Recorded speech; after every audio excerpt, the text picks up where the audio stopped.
De los monumentos históricos más hermosos que posee Tlapa, destacan la iglesia y el convento construidos por los frailes agustinos en el siglo XVI.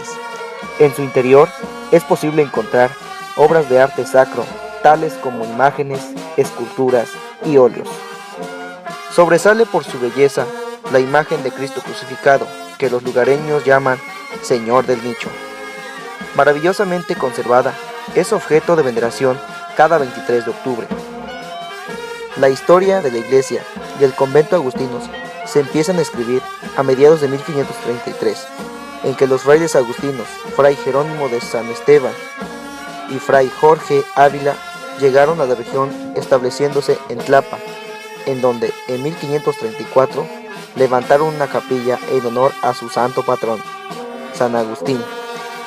En 1535 llegan los frailes agustinos de La Coruña y Juan de San Román, en sustitución de los anteriores, iniciando la construcción del templo y del convento.